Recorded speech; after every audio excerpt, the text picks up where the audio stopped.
Bus was late.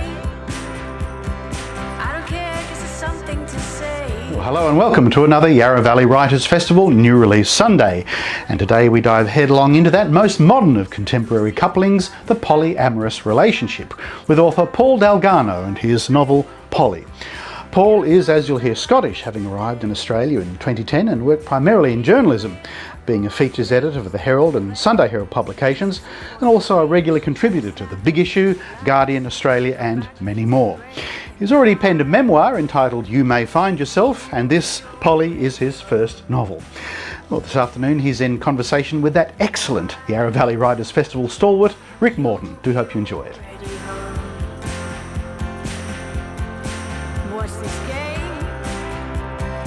Thanks so much, Michael. And before I introduce Paul, our lovely author for today, I just want to say that I'm coming to you from the land of the Gadigal people of the Eora Nation, based in Sydney. Always was, always will be. The land was never ceded, and our commitment to justice requires an acknowledgement of that. So, and Paul, I think, where are you coming from today? I'm in Brunswick, Melbourne, so that's Wurundjeri country, and likewise I'd like to pay my respects and genuine amazement about the fact that thousands of generations have lived here and created stories and song and different kinds of narratives. So I'm always a little bit blown away by that fact, and would like to pay my respect to elders past, present and emerging. So it is difficult to follow in the footsteps, I guess, of the first storytellers, but and I don't want to overshadow this, but your book Polly is such an inventive, I've got to say exhausting read, because I was trying to imagine myself living this incredibly detailed world, but also I guess a very adventurous one. Do you want to give us a quick overview of what the book's about, just to get us underway? And then I've got some more probing questions. Okay, sure. So at its most fundamental, the book's about a married couple with young children, Chris and Sarah Flood. They live in Melbourne, and in a kind of bid with slightly different motivations from either part of the couple to reinvigorate their marriage, reinvigorate their libidos, they decide to embark upon opening up their marriage, which they find out eventually is polyamory. They don't go into it with a huge lot of theoretical understanding of how things should be or not. And as they go forward, what transpires really is that Sarah has a number of short-term relationships with different men, and Chris, much to his surprise, really falls head over heels for a woman called Biddy, and they begin what seems to be a longer-term relationship. So the book is about how on earth they manage to keep their family ticking along and look after the kids and try and be more or less nice people within what for them is, as you've alluded to, quite an exhausting, unusual situation. Yes, I think I needed to have a nap after I finished, because I'm 33, but my life is no longer that interesting. Where does the inspiration for a story like this come from? Is it something that you've been wanting to tell for a while? So I was writing something completely different when I started writing this one, but my wife and I, IRL, as they say, opened up our marriage, not in quite the same way as Chris and Sarah, I have to say.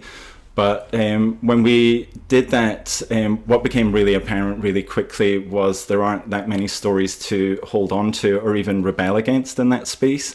So 99.999% of stories that we get from the crib until the grave, as it were, are based around an idea of a very kind of heteronormative, monogamous relationship where, as it says at the start of the book, and they lived happily ever after, this kind of idea that pairing up as a heterosexual couple is this absolute gold standard, and once you've achieved that, everything will be fine in your life. So when we did open our marriage, and I was kind of thinking, fuck, what are the rules here, or what happens next? How do these things work, or how do they even not work? What's the kind of narrative that I can base what's unfolding in my life off of? I just realized, certainly in fiction, there's not a whole lot there. There's a couple of very good non-fiction books in Australia. Lee Kaufman's book, The Dangerous Bride, is a kind of personal cultural investigation into non-monogamy, but in the kind of literature space, there's virtually nothing there. I wouldn't say nothing, but virtually nothing. So in a way, it was a bit of an open field to tell that story, which, you know, I'm sure won't be the last time somebody tells that type of story, and is only one tiny little sliver of all the different possibilities of a non-monogamous or polyamorous lifestyle. Yeah, I mean, to crib from everyone else's notes, they're just like us. Yeah, it is, you know, and it's such a. I mean, I grew up in a very sheltered kind of, as you know, country Queensland background. But you know, the older I got and the more I was out in the world, the more I realized that these are just very normal kind of narratives that happen around us. How do you go about kind of exploring it intelligently, as you do in the book, but also, you know, putting the narrative thrust in there, because there is quite a bit of that, and without getting, I guess, academic about the whole exercise. You know, I remember reading in I think it was a screenwriting book from the library years and years ago, that every single story is about somebody wanting something and having difficulty achieving it. And ever since I read that, every film I watch or book I read, I'm like, what does this person want? And what's the, you know, basically it's a pattern that fits across all of our stories. You know, the story about something, a situation where nothing much happens or changes and there's no aspiration there. It tends to be quite a boring story. So I guess, you know, the kind of from myself opening up my marriage, but in a way even more so from meeting other people and talking to other people who've kind of tried that kind of thing or are doing it successfully, whatever that means. Just kind of there are very key things that are universal. So jealousy is an issue that some people get beyond, some people don't.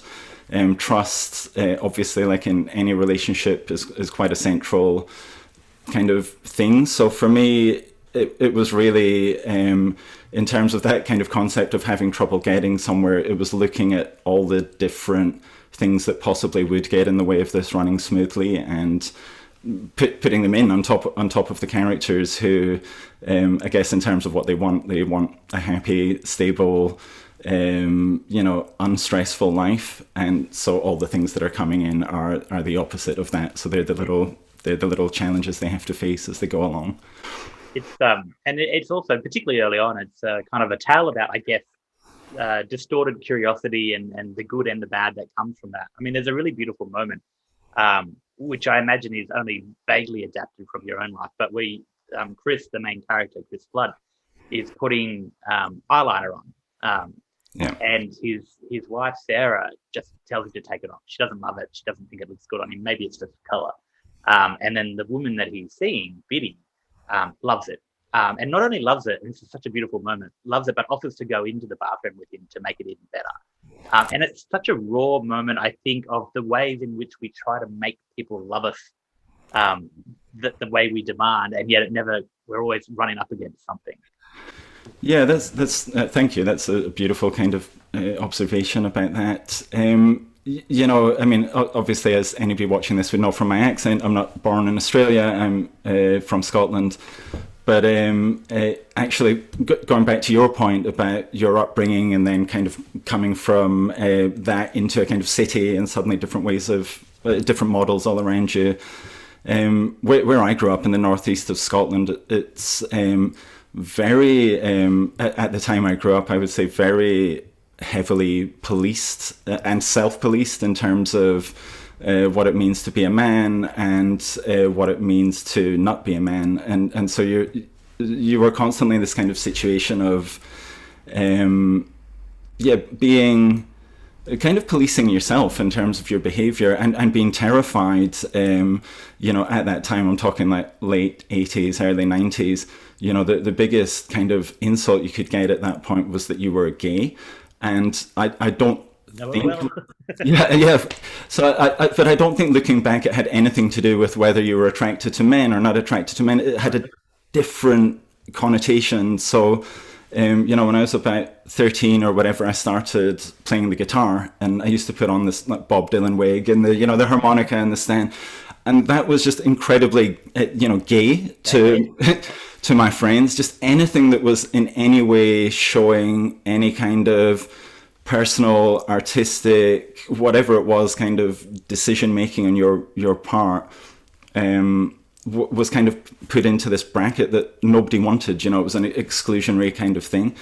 So in this current book and in the previous one I wrote, I just remain fascinated with this idea of the power and the kind of jeopardy, in a way, of breaking free from these shackles. And in my own life, I kind of like to break free of them, simply because I felt really policed by myself and other people growing up that, no, you don't do this, Not that anybody even said that. It was just there. It was just there in the atmosphere. Yeah. I love that. And because this really is a book, because it is told from Chris Flood's perspective, the main character. And it is a book about modern masculinity and how we, I guess, and I'm particularly interested in from your point of view, because I've always come at this issue from, as a gay man, and particularly about homophobia and how it's bad for straight people and people on the spectrum, no matter who they are. But in this book, it's Chris Flood he's adventurous, he's unsure of himself, and he's there's a lovely little line where he quips at his wife Sarah, you might not be attracted to me, but I'm still a man. Yeah, I still have a set of kind of boundaries that define me as a person. Was that something you thought a lot about when you were writing him, and how you kind of, I guess, build that caricature in there, but break it at the same time? Yeah, I mean, I'm very consciously interested in writing about the kind of ideas we've been chatting about there, about masculinity and the policing of it. One of the reasons being, we all, well, I say we all, a lot of us increasingly are more aware and more in tune with the kind of very dark sides of toxic masculinity, etc., and the damage that does to everyone, really. But within that, I think it also does a lot of damage to men. So, basically, if I think back to that time growing up and all the rest of it, if I think to my own dad, you kind of see the arc of people who adopt a hyper-masculine role in life, and it generally doesn't end well. Yeah. Those people don't end up in a place of, unless they really mellow out and open up a little bit as they go along. You just back yourself into a corner as you go through life with a really unrealistic expectation on yourself that doesn't tally with how the world perceives you necessarily, and then comes out as this kind of frustration and anger, a bit like my partner's housemates used to have a dog that it was a tiny little, really annoying yappy dog. And the fact I think he was really yappy and liked to bite people's ankles was specifically because he was this little dog that probably within himself felt he needed to be the alpha male in that situation. And I think there's a correlation there of men, particularly, a type of man walking through life feeling they should be an alpha male, but also knowing that they're not, and that coming out in all these kind of negative ways around them. So yeah, I think I think that's probably going to come out in quite a lot of the stuff I ever write, because I find it fascinating and something on a personal level I'm just always thinking about and wondering about how that came about and how we can possibly change it. Yeah, well, no, absolutely agree. It's a fascinating subject. I would talk to you for the whole hour about it. We may come back to it. I'm curious. I mean, what age did you move to Australia? At what age? I was 34, 35 when I came here. You've seen enough of both countries now, and I don't know much about your homeland, but did you get the sense that Australians are, despite objections, fairly prudish? Wow, what a question. I think... I know you are Australian, and I apologise for a terrible thing, but you know what I mean. No, I'm definitely... I wear both hats. I'm a kind of, a perennial outsider just because I didn't grow up here, so I don't take offence at that at all. I think Yeah, you know, I mean, to start with, I don't think I can say Australians are anything, but one of the interesting things, particularly around this book, that I think it's come up against is that certain people have found it triggering, and not triggering for the more obvious reasons around, you know, there's sex in it and there's drug taking and things. Although even that, the drug taking.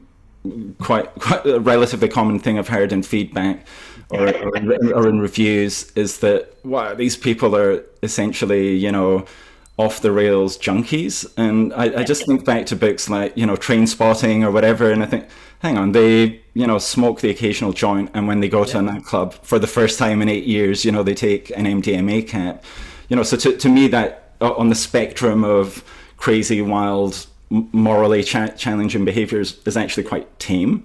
I get it. So certainly a few of those kind of comments, I guess, that have come back about the book is that you know, a common way to tell this any story of sexual exploration from within a marriage or deviating from the happily ever after is that things come back round at the end, so the status quo is re-established.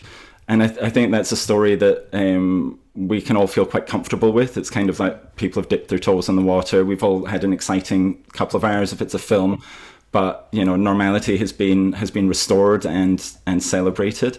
So yeah, it's a really rambling answer. I'm sorry, but basically, I think I've seen, or I've kind of felt there's a bit of kind of judginess just in some quarters about the fact that. The way this story plays out, which does make me think, not that Australia is any more prudish than any country, but that there's that element in there along with all the other elements. Yeah, we certainly, I mean, just academically speaking, we have a history of kind of censoriousness and all the rest of it. And I'm just curious because even I fight that instinct in myself, despite you know, reading this book and relating to almost all of it in some way, shape, or form. You know, being in the club with the cats and all the rest of it. And yet at the same time, I'm thinking, I'm like, are these people good parents? So I'm trying to fight that instinct in my head because, you know, I know plenty of people in the same boat and they're perfectly normal, lovely people. Yeah. I haven't read it yet, but up on the shelf just here, I've got the new book by Patrick Mullins, The Trials of Portnoy, which is around the. I don't know if you've read it. I haven't read it yet either. Oh yeah. So around the kind of landmark kind of case with Penguin to try and get the Philip Roth novel published in Australia, because at that point Australia had a, you know, world-class kind of censorship program going on. So for sure, I think things have moved on from there. I don't think my book would be published or even looked at, you know, a couple of decades ago. So I think things are moving on. I think there's a recognition that you know, there's you know, 25 million people with 25 million stories, and you know, they're all going to be a bit different. You know, I like that. I want to talk a little bit. I'm always fascinated by this, and I realize it might be inside the beltway for writers. But what is your writing routine like? Because you know, I have only recently tried to make the switch to becoming a morning person, and it's not going overly well. Yeah, I'm a morning person by default, I think. So I really have no choice. I'm completely exhausted in the evenings, so it would just be mush. The hour I would spend in the evenings would produce nothing. So when I'm, especially when I have a deadline, that's the first part about my process. I really struggle when I don't have a deadline. With this current book, with my agent, Martin Shaw, when he first picked it up, I asked him for a hard deadline, and he said, no, just whenever you're ready. And I was like, no, I really need a hard deadline. And he said, well, how does July sound? And I said, I can't work to that deadline. That's ridiculous, you know? So I definitely work best when I have to write faster than I can think. And one of the advantages of getting up at sleepy o'clock and trying to write is you're not really thinking that clearly. So yeah, my process would be kind of between 5 and 7 in the morning, which on a good day means you go about your day thinking you've achieved the number one thing and nothing else matters. On a bad day, it's like, hang on, I wrote 3 words, they were all terrible, and now I've got like 12 hours of commitments ahead of me. So yeah, I write really quickly when I write, but I do that knowing that from the 2,000 words I write, 300 might be good. So I'm always knowing that I'm going to be throwing a lot of it out, but I like to get ahead of myself and ahead of my thinking just to try and see where it goes, you know. Yeah. And are you doing that as you write? Is the story kind of emerging on the page without you even realizing it? Well, You plan. I know where I want to get to roughly. So before I sit down, I'll always have some kind of direction, just from experience. Sitting there looking at the empty screen is just the most stressful, horrible thing.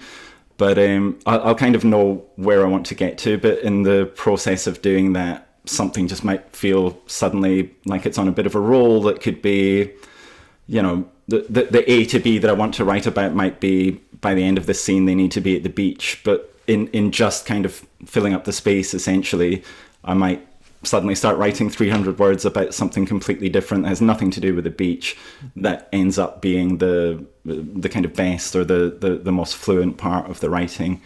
I'm definitely not. I went to a Zoom thing last night with Lauren Chatter, who wrote Gulliver's Wife, and probably like a lot of historical fiction writers, you know, there's just an incredible amount of research and detail and conjuring up, so that by the time the book's being written, you know, writers such as Lauren, I think, are very, very steeped in the kind of world they're going to be writing about.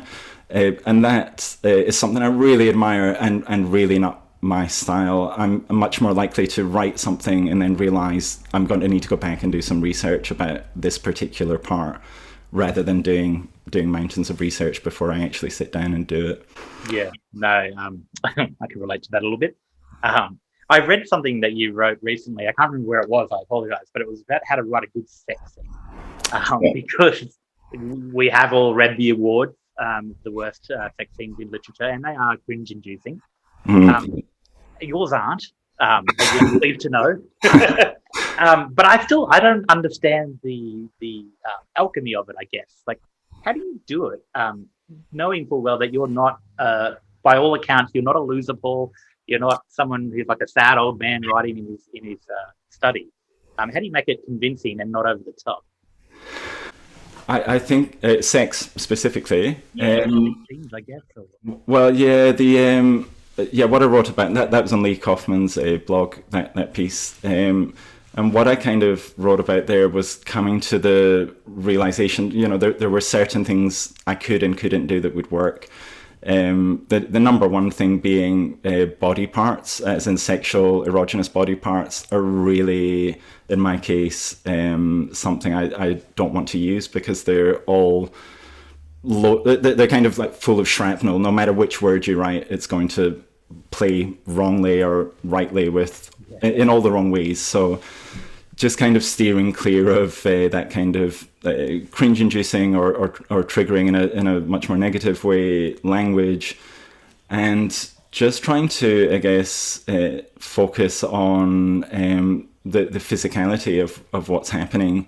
As I think I said in that piece, you know, quite often when I read sex scenes, the biggest problem for me isn't any kind of, I guess, prudishness, to use that word. It's more, I lose track of where people are, which, you know, in real life sex is one of the great joys. You know, you suddenly lose control of where you are, where they are. Yeah. But on the page, I just feel you need to steer people a bit more in terms of, now A is on top of B, like quite kind of, you know, prescriptive in terms of where the bodies are in relation to each other. So I guess it's just kind of writing and rewriting them, and something, you know, you would relate to, I'm sure, from or any writer would. Your process ends up being taking out the bits that aren't working, rather than sitting down and you know, I remember, I think in Romance in the Stone when I was a kid, and Kathleen Turner in the first scene finishes her finishes her novel she's working on and like pulls the page out of the typewriter and it's like done, puts the top page on, sends it to the publisher, becomes a worldwide success. And I kind of, because I didn't grow up around any writers or anything, just had in my head that that's what happened. You sat down and you wrote, and then at some point in your writing you finished a sentence and wrote the end and printed it out, and that was your manuscript. Whereas my own experience is way more, you know, as I said before, write as fast as I can, but then just endless revision and endless kind of, in a way, beating yourself up because things aren't working. And sometimes the best thing you can do to make the writing effective is literally just take stuff away, because you know it, like, you know in your kind of head or your heart that it's not working, and you whatever it is, a sentence, a word, a passage, and you could and can spend hours and hours and hours and hours just trying to make that one thing work, but the very fact you've got the doubt in there about that particular part just means just take it out or write something else there instead. So yeah, it's as much a process of clearing away all the terrible stuff or the stuff that's just not working as it is about nailing perfectly what you're trying to say. Putting me on the page. How many drafts were there in this, roughly, from? I think about 9 or 10. But yeah, all of which became like there was less work to do in each one. So the first couple were, you know, epic. I think it was up at about 200,000 words right at the start, which, you know, That how many pages would that work out to be? 600 or something, yeah. You know, ridiculous. And so I want to read the uncut version now. Yeah, the extended universe. Yeah, the Lord of the Rings of Poland. That's right. And then, so that was a lot of work to kind of bring back down, and then with each kind of successive draft, it was almost kind of focusing on a particular thing. So whether it was the stuff about masculinity that we talked about, or you know, the character Sarah, that how can she be brought a bit more to life, or, you know, focusing on more and more specific things until in the later drafts it became a lot more, am I keeping this or am I losing this part? Yeah. So yeah, kind of, I guess, a kind of triangle where the drafts got shorter in terms of what I actually needed to do each time. I wanted to ask you about Sarah because, you know, you're fairly au fait with writing about modern men, but how do you write the perspective of a woman, obviously, without it becoming, you know, stereotypical or unflattering, but also being realistic? I guess I'm fascinated by this. Yeah. So, well, you know, I guess the number one thing I was trying to bear in mind really was that you know, all people have agency. So I think one of the big dangers is with any character, male or female, or, you know, but any other gender, is basically when people don't have agency, so they're just being kind of moved around like puppets, and I can see why anybody would feel a bit kind of undersold with that representation of them. So I guess just making sure people have agency was number one. And in this book, as you mentioned, it's all told from Chris's perspective. So at no point, I mean, Chris ascribes motivation to Biddy and to Sarah, but he's not a god there. He's not an omniscient narrator. He's very flawed. He's very distracted, very exhausted, and motivated by all sorts of emotions going on within him. So I think that very fact of distancing the narrator voice from the character gets away from the kind of line that would be, you know, Sarah was upset because, you know, this had happened and she didn't like when these things happened. So I'm not going into that territory at all in the book. You know, Chris has his opinion on Sarah's behavior, but Sarah's kind of a complete character outside of him, doing her own thing, and all we're getting is his sometimes accurate, sometimes really flawed perspective on what's happening. I was going to say, we are messy creatures, human beings, aren't we? Really messy. Yeah, really messy. And Yeah. I think that's something I enjoy about reading this, because you've got all these competing motivations, obviously, and you'll find that in all great literature. But it's such a modern novel in that sense as well. And I think, I don't have kids, but some of my best friends are parents, and watching them become not different people, but just bigger people with compartments, I guess, and the way we flick sometimes in sentences between domesticity with the kids and then fucking, essentially, it's just there's whiplash in it, but also it's like that's what we do, right? Yeah, exactly. That is what we do. We're all walking around containing multitudes, as they say. And, so somebody asked me in an earlier event, essentially why Chris was so jumbled up or had negative thoughts in his head. And, I said at that time that I just that same day being at a thing at my day job, yeah, where there was a bit of training around, I guess, behavior and resilience and things. And they said that, on average, I don't know how they get this, but on average, we all have about 80,000 thoughts a day, the vast majority of which are self-defeating. So, as you walk past a mirror, just that kind of, yeah. Oh God, not today, or, somebody wants to take a photo of you. Yeah, exactly. So, statistically, I mean, what we're seeing inside Chris's head is probably, ridiculously sanitized compared to what's actually going on within us all. But I think, we do carry all of these things. I mean, we are all, there's none of us walking about where there's not at least a couple of people who have thought that we're horrible people. It's impossible. We've all hurt people, we've all done things that in our personal journey we say, well, we've learned from that, and we've moved on and we're better people. But we do leave a trail of destruction as we go, and that goes from everything to our family units, as in the kids in the novel, where for whatever quirk of fate, we all seem to be thrown in with at least a couple of completely opposite personalities that we just kind of rub up against wrongly all the way through childhood, continues all the way through our life, where a really good friend might be 70% okay in your eyes, and they think of you in the same way, and we all have to excuse ourselves and excuse others for the bits of us that aren't quite perfect. But I mean, I guess that's where ultimately humility comes in, and where learning to be okay in the world comes in, is realizing we're not perfect. And if I'd written a book where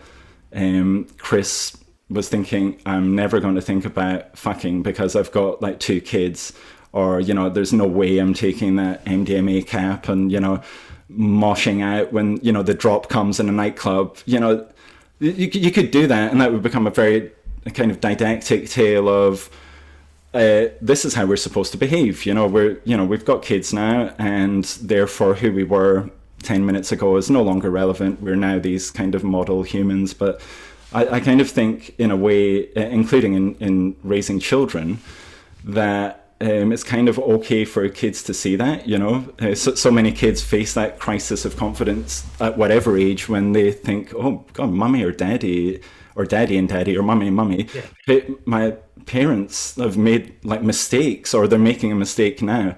Whereas, yeah, with my own kids, I just have tried to be as open and obvious as I can that I'm making mistakes all the time, and they will too. And my unconditional love for them accepts and takes into account that they will make mistakes, and they'll hurt me, and I'll do things that aren't ideal for them, or unintended consequences of my behavior will piss them off at different points and things. But I can't really see any way beyond it. So the kind of mess or the chaos is what we are, and I take in reading, especially because we do get the interior voice in a way we can't in film or theatre. I take huge consolation when I see what's going on inside other people's heads, whether it's fiction or non-fiction, because it's almost permission to admit to yourself that, you know, whatever we're presenting to the world, there's a whole lot of other stuff going on inside us all the time that runs contrary to how we'd like to be seen, you know. Oh yeah, the sense of vicarious approval is very clarifying. I think should read more often just for that alone. And then we get characters like Zac, and I'm dying to know where Zac comes from, because I've had a Zac or two in my life. Right. What's, you know, is he something that you've just kind of conjured up, or is he an amalgam of people that you've drawn from in real life? He is an amalgam, but he's also based on somebody that I did know, not in the context of opening my marriage, but somebody I knew in my life who actually told me pretty early on in our friendship that he'd been like a psychiatrist had said he probably had antisocial personality disorder, you know, and we kind of laughed about it and said, "God, you know," kind of thing, and yeah. And it wasn't until quite a long time later, and really as a coincidence of various different friends who he actually had quite a big friendship group that didn't talk to each other, which I think was part of the evil genius.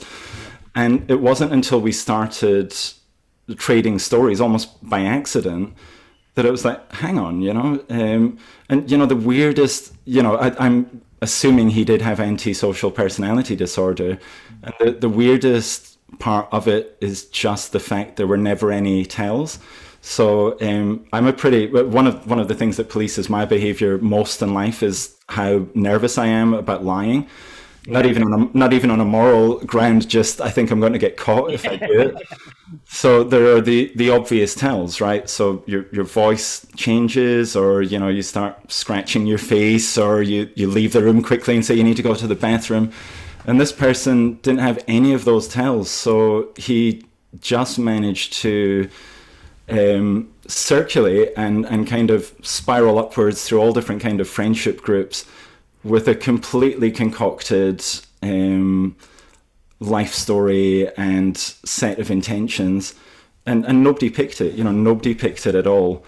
And in that case, you know, I got off pretty lightly, but a number of these mutual friends just had horror stories about, you know, money that he'd like borrowed off them, or another sob story about this or about that. And he had this you know, his kind of narrative that, you know, worked really effectively with everyone was he was almost on his feet. He was always almost on his feet, and then something bad would happen, and everyone that cared for him would kind of step in there and be like, "Mate, you know, don't worry, come and stay with us," or, you know, "I'll give you $500," or whatever it was, you know.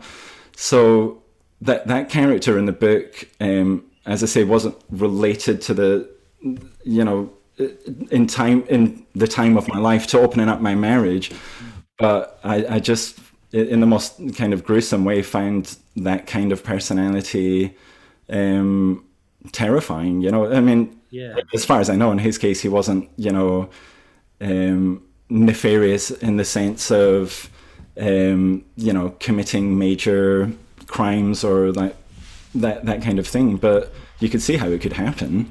Yeah, and like that, because I mean, we've got this kind of wave now of all these, you know, Netflix documentaries and people pretending to be people that they're not.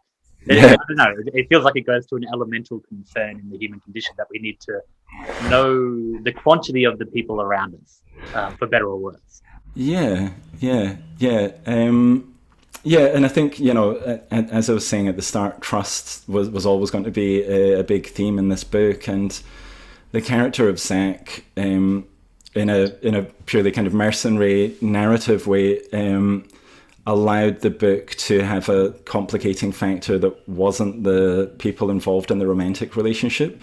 For the reason I was talking about before, you know, that's generally what happens in this kind of story, where the original couple, the source couple, kind of say, you know what, we were better off together. Whereas Zac allows a kind of a sense of a common enemy to come in that's not actually from within the within the kind of polyamorous or open structure. Yeah, I love that. So, are you working on something now? Is fiction where it's at for you at the moment? Or? Fiction is where I'm at. I'm doing Nanowrimo at the moment, which I've never done before. But only because I'm lazy. Yeah, I mean, it's kind of like everything this year. It's one of these factors that's made time go past really slowly. So, about 3 days in, it felt like I'd already written 2 novels. And you're like, fuck, it's only the 3rd of November. I've got to keep this up. But as I was saying before, I like and almost need some kind of deadline. So it's been quite good for that. And yeah, it's a story at this stage about triplet daughters, 3 obviously triplet daughters who are returning from overseas to visit their dying mother, and they have a bit of denial about different things that have gone on in the past, and it's all going to spill out or not spill out during this last time together with their mum before they all split and go their separate ways again. I do love a good sibling story. Yeah. Do you have many siblings or any?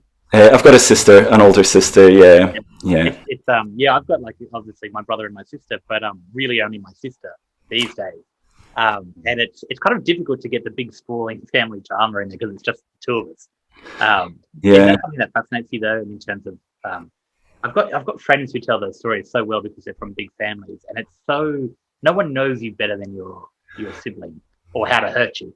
Yeah, that's right. And I do find families fascinating. I'm like 17,000 kilometers away from any of my birth family, and have been for 10 years now. But they just persist throughout your life, in a way that you just can't possibly know when you're in the moment, when you're growing up. They set down these tracks that, whether or not you spend your life saying, I'm nothing like, my brother or my sister, or, my relationship with my mum or my dad doesn't define me. They do, in so many ways. And whether you're defined in opposition to them or, when I had I guess, difficult relationship with my dad growing up. There's, I kind of really struggled with that relationship. And when I became a dad myself to 2 boys, I thought, that I was going to do everything differently. And there have been so many times where I've caught myself, being my dad, and it's the worst feeling. And you're just kind of, you can kind of see in a way why people give into that and just say, well, look, I'm the way I am and I can't change it, because your family hardwires you. To put it another way, when my kids, they're a bit older now, they're 11 and 9, but when they were round about 5 or whatever, and you sit there watching them watch TV, it's just that their eyes are completely open. Everything is coming in 100%, and for them, they're not watching Flash Gordon thinking, oh yeah, he'll win and the bad guys will get killed. They're taking it all in, that, high resolution imagery into their brains. And that's the same regardless what's happening, you realize. So whether you stand up in a bit of a huff, but thinking your kids don't realize it, they do. They see it all. They're kind of almost watching it all in slow motion, it seems. So yeah, I think that, for millions of storytellers, obviously that foundational period of your life, and I mean, I'm very aware, I'm talking to you and you've written an amazing, the 100 Years of Dirt, an amazing book. I have my own personal interest in the subject, but yeah. Yeah. It's fascinating, right? So I guess in your case, your childhood by definition lasted less time than you've lived since your childhood, or is getting there, increasingly gets there. And yet I'm sure it's this kind of blueprint that Some days I feel like I'm still there. Right. I'm still a 7-year-old detective trying to figure out everyone's emotions and what's going on. Yeah. Which I guess is why, books like This Beautiful Thing are so helpful. I think, I don't want to kind of go overboard on the editorial, but you've captured something really, I think, profound about the way that all of these things come together. The just kind of, it's almost like the banality of beauty in this case, because this is the life that we live, and they are messy people. Has it? I mean, other people probably have asked you this a million times, and I know that obviously it's very loosely based on the fact that you opened up your own marriage, but how much of your own life has informed this particular book? Yeah, you know, when I first started writing it, I thought I was going to write a memoir because that's what I've done before. And from being a feature writer all the way through, I've always just done non-fiction. But I realized pretty soon that where I wanted to go with the story, you know, would at very least complicate key relationships in my life. So from getting to that realization, I quickly essentially, you know, like the light bulb went off of I could make this a fictional story. So inevitably, I think a lot of the stuff that we're seeing Chris think throughout the book is stuff that I either think or have thought, or the types of thought patterns that I have. You know, his reflections on jealousy and all the rest of it aren't an abstract exercise of me thinking, well, what would it feel like to feel that?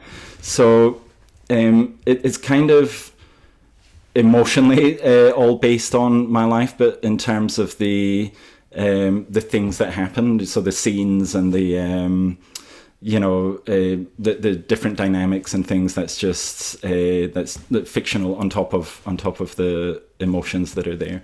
Yeah. I'm going to go slightly off topic for the final few minutes, but I'm fascinated by this. Do your kids think you're a cool dad, Paul? Wow, what a question. What are you like? You're 40 maybe? I'm 45. Yeah, just 45.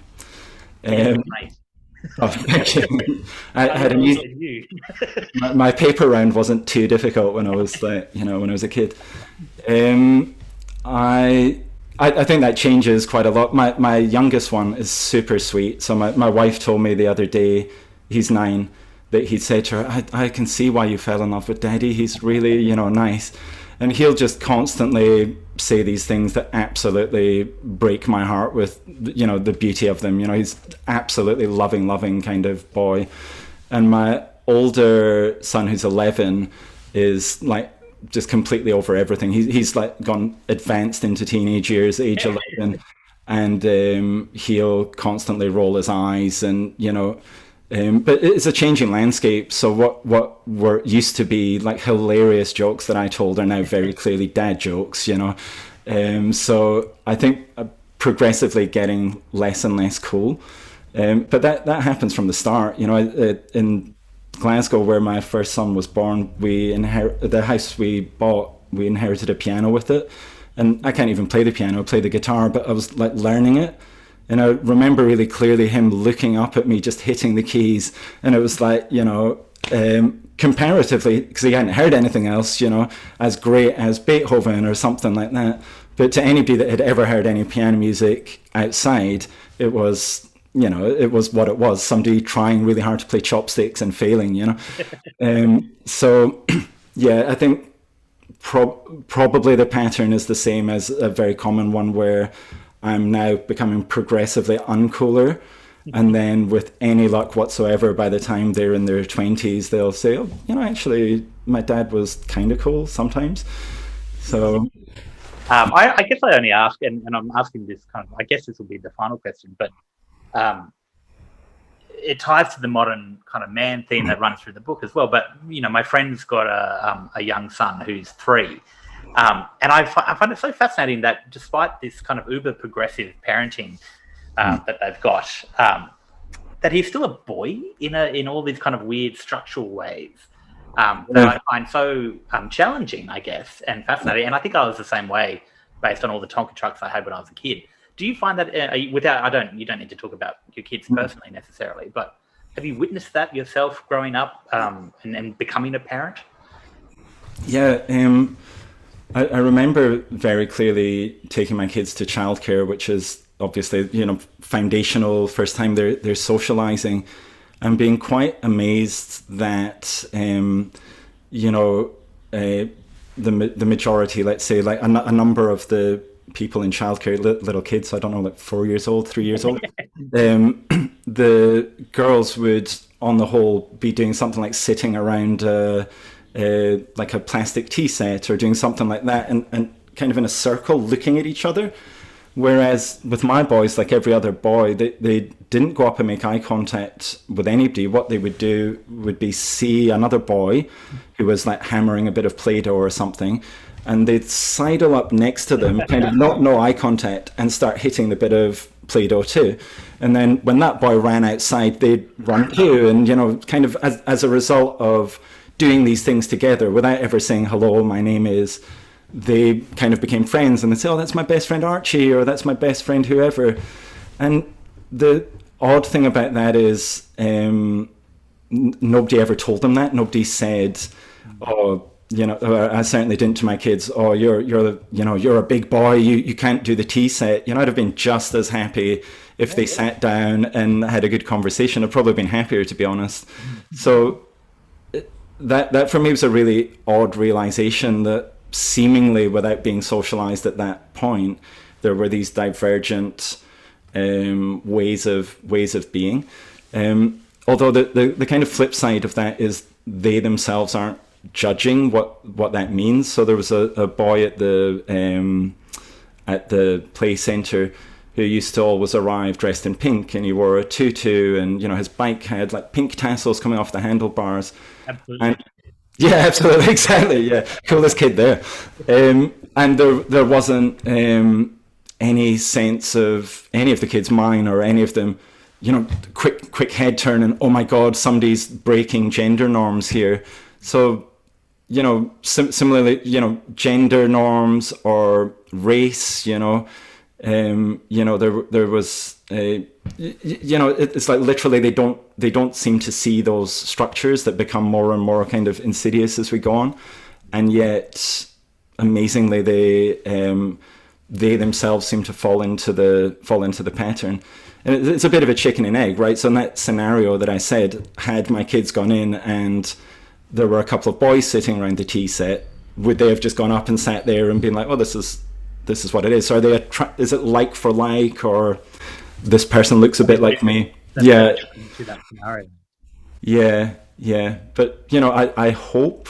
I don't. Every time I have this discussion, people remind me. I work in a university and live in a really left-wing bohemian part of Australia. So my view is probably overly optimistic. But in my time here, I seem to see so many examples, particularly of kids just, they're beyond men versus women, even that or women versus men, even that construct has just kind of dissolved a little bit. I was filling in a form for something the other day, and my youngest son said, oh, that's a bit old fashioned, because it had, are you a man or a woman? And again, it's not coming from a place of, knowing that that's the right thing to say or that things have moved on. It's just a kind of, yeah, exactly. Yeah, that's wonderful. Thank you for indulging that little diversion. I think you find these as fascinating as I do. Thank you so much for writing this book. It is such a beautiful read, and I found myself zipping through it, despite having anxiety at the same time. And that's probably why I'm just like, I just want you to have a nap somewhere. Yeah. Thank you so much for that, and thank you for taking the time to speak with me today. It's really lovely. Oh, thanks, Rick, and thank you for amazingly kind of good questions that just flowed and stuff. I really appreciate that. That's too generous. Thanks so much. See you guys next time. I was late. I don't care 'cause it's something to say. Couldn't agree with you more. Thank you, Rick, and thank you, Paul, for that wonderful discussion of the complexities of modern life. And next week, by comparison, on the Yarra Valley Writers Festival, New Release Sunday, we're going way back in time with this wonderful story, The Wreck. A terrific tale of shipwrecks, escape and survival, all set in colonial Australia and with a fabulously strong female lead. Meg Keneally will be in the excellent company of the author of She I Dare Not Name, Donna Ward, also an author with a strong connection to strong female characters and who you may have met at this year's online Yarra Valley Writers Festival. Hope to see you then. Have a lovely week. Goodbye. What's this game? We run around and deal out our names. Build castles in the sand, then wash away. Slip my jumper on, think winter's on its way. It's getting late.